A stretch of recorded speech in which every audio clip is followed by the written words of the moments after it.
السلام عليكم ورحمة الله تعالى وبركاته. كنتي وعنا خيرتك وحرين شانلك عمر كيو يوتيوب هابين ونكسن وإذن سلامي وولالكينا عمر إدريس ولويا خان عمر كيو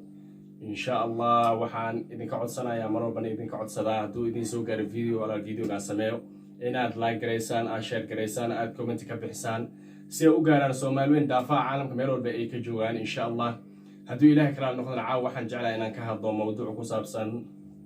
كل بريان ورت ماموينك كشيدان تاي ماموينك بريان لقبلا يا وحوا ما خان markay qurbih galeen isbedel weyn ay keenan caawad ilaahay kala noqdo mawduuceen waxaan ku eegi doonaa maamul oo yaqaano maama khadro kulli waxaan dareemayaa inay ku nooshahay Yurub khaasatan dalka France inay ku nooshahay horta waxa waayo briyahan ma aqaano social media sida loo isticmaalo mase qaabka loo soo sameeyay qaabka haday ugu dhaqmaan maamooyinka inuu yahay iyo qaabka loo soo sameeyay inuu qof isbedel kaga sameeyo sababtoo waxaad arkaysaa maamooyinka ama gabdhaha Soomaaliyeed waxaad ka arkaysaa social media hadduu macnaha family problem qabsado ama stress oo qabsado inay macnaha ku soo gudbiyaan wixii waqti xaaladka noloshooda saameeyay ay jeceliin mar walba inay ma aragtay shacabka ila wadaagaan taasina warto wanaag ma ahan oo sababtoo ah shacabka markaa shay la wadaagaysa ahaada shay khayr ku sugan ama shay isbedel sameynayo laakiin ha ka dhigin shay adiga markaas ama family problem ahaan kugu dhacay mas'uuliyadii noloshaada khuseeyo mas'uuliyadka khuseeyo inaad shacabka soo hordhigato taas waxa waa aad loogu fiican yahay caaw insha Allah waxaan waa maama khadro inaan si fiican kula hadlo kulay maamad waxa taa qof weyn aad tahay qof way aragna waa taa qof wax garadna waa tahay horta waa laga fiican yahay problemka hadduu ku haysto ilaahay dha u gardhigataa mar walba fiican oo ilaahay la wadaagto ilaahay la sheer garayso ilaahay ma aragti taladaada ama dhibka ku haastaad u dhiibato soo ilaahay garabkaaga si laakiin ma ahan bulshooyinta caalamku nool ha ahaada gaal ama muslim inaad soo hordhigto ma aragtay adigoo markaas timahaaga inaad iska jartay ama iska xiirtay oo timaha waad la socotaa coorada ee leedahay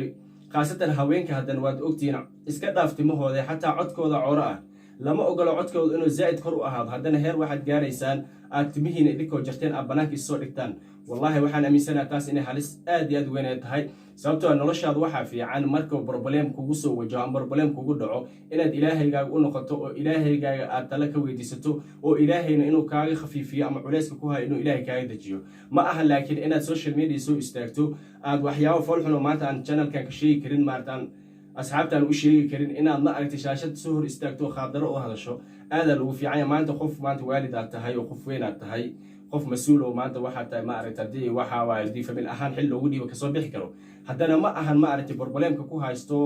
inaad adigoo ma aragtay hatta hada problemka wax sheeganayso waxyaabo macquul ah la sheegtaa ma ahan inaad waxyaabo qaab daran ma aragtay aad sheegato ma aragtay asxaabta la wadaagto taas aad iyo aad ceeb weyn u tahay wallahi run ahaantii aniga aadaan horta ugu xumahay mar walbana waxaan ka hadlaa waxay tahay horta haweenkana sababtoo ah ilaahay cawro ayga dhan ka dhigay maanta ma ahan inay codkooda kor u qaadaan maanta ma ahan tintooda inay ma aragtay banaanka soo dhigaan laakiinse haddana waxaad arkaysaa ma aragtay markii Soomaalida qurbaha ay galeen isbedel aad weyn ay keeneen oo qaarkood waxaad malaysaa xataa dhaqankii dhankaas inay qaateen ee qurbaha wallahi waa laga fiican yahay sababtoo ah wax aad u foolxun waaye noloshan waxa fiican inaad isbedel samayso nolosha waxa fiican ma aragtay awlaadaad leedahay was walaalaad leedahay qaraabaad leedahay ehelaad leedahay inaad foolxumo ma aragtay adigoo ku jira mas adigoo ma aragtay si kale oo la fiirin karin inaad social media soo istaagtaa horta aad loogu fiican yahay maamo waxaana mar walba macquul ama waxa mar walba muhiim ah dhib wala dhibku ku soo gaaro waxa ka dajin kar waa ilaahay kaligiis qof bin aadno maanta wax kala qaban kar ma lahan qof bin aadno maanta ama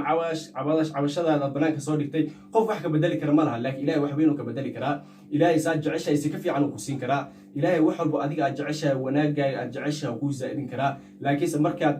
adigoo ma aragtay cawradaada banaanka ay tahay aad banaanka isa soo dhigto iimaanka ka sii haaday sababtoo iimaanka wuxuu bar walba oo ku sii adkaada waxay tahay inaad wanaagaaga samaysato ilaahay xadka uu ku sii inaad ku ekaato ma ahan ma xadka ilaahay ku bari inaad gudubto sababtoo ilaahay xad buu ku siiyay xadkaasana mar walba aan la raba inaad istaagto wixii xadkaas ka baxsan waad ogtaa gaalnimo inay tahay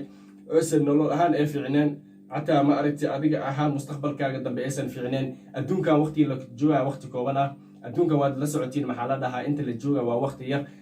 dhimashada haddaad dhimatana saad ku soo noqoto waxa waa habeenkii xalay oo tagay marna ma soo noqonaysa haddaad mar dhimato waxa waa adigii camalka unbaa kaa dambeeyo marka inteedan taas dhicin hadda waqti aad haysataa caafimaad aad qabtaa lixdaada xataa waaye wax dhibaataha ilaahay maanta oo kula sii ma jirto waxaba imtixaan waa imtixaankana markuu kusoo aado waxaa loo baahan yahay inaad sabir dulqaad yeelato ma ahan ma aragtay inaad hadduu imtixaan kugu dhaco adigana wadada aad ka jeesato qaarkood waxaa arkaysaa ku dhahayan maaragtay aniga maaragtay waa gaalo wey diintaa ka baxay ama qof hebel asaa in yeelay war qofkaas diinta kuuma haynin qofkaas maaragtay hadduu dhib kuu geystay dhibkaas waa ka bixi kartaa waa waqti kooban ilaahay ayaa gartaada loo dhigtaa dhibkaagan ilaahay unbaa xali kara laakiin ma ahan maaragtay adigoo maaragtay waxyaabo loo adkeysan kara inaad social media soo istaagto kolay social media dadna waa ku faa'iidaan dadna waa ku khasaaraan dadna waa iska dhexdhexaad sababtoo ah dadka ku faa'iidaa waxay tahay sida qofka maanta khayrka ka sheegayo kale sida culimada islaamka oo kaleeto qof kaloo maanta macnaha asoon wax xumaan u geysanayn social media oo maaragtay wax bini'aadanka inuu kaga khusuusiyo jecel oo kaleeto iyo dad waxaa jirta hadda idinkoo kale aad u dhaqmaysaan oo kale idinkoo cawradiina banaanka ay tahay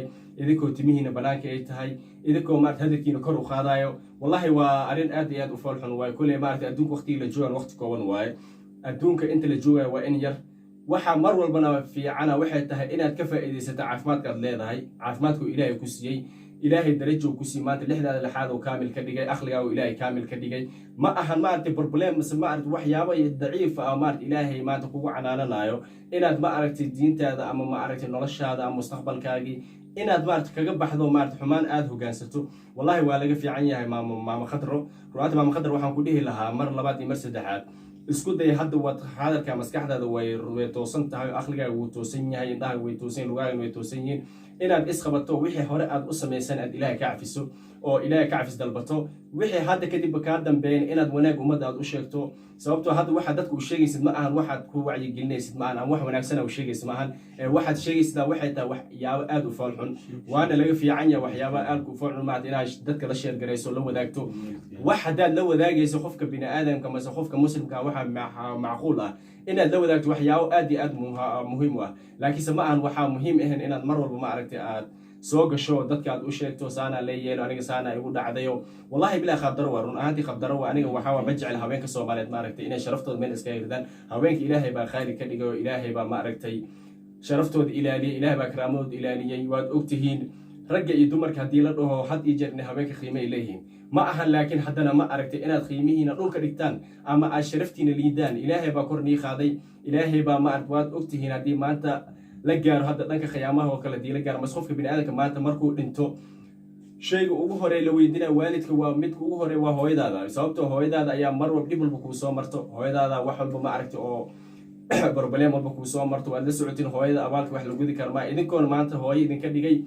ha ku dheelina maanta ilaahay jisado idin siiya ha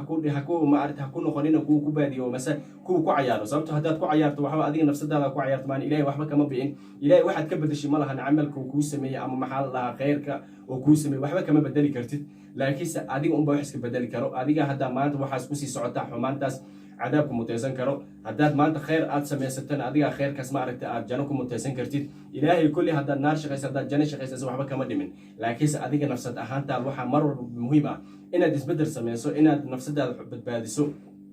inaad nafsadaada khayrka tusto inaad nafsadaada ma aragtay dadka ay kugu dayadaan oo dadka ay dhahaan maasha Allah wallahi maama toosan waa maama in lagu dayado mudan in lagu dhaho maanta dadka walaalaha khayrka aad u sheegto wanaaga u sheegto laakiin ma ahan inaad ma aragtay oo adoo cawradaada banaanka aad banaanka soo dhigto ama live soo gasho ma aragtay waxyaabo aan la filayn markaas ku hadasho wallahi kuni koo jeer waxaan ku dhihi lahaa ma aragtay walaal aad loo fiicay maama khadar runtii adaan caawna kala hadlaya adaan ka hadlaya bal waxaad isku daydaa inaad isbeddel sameyso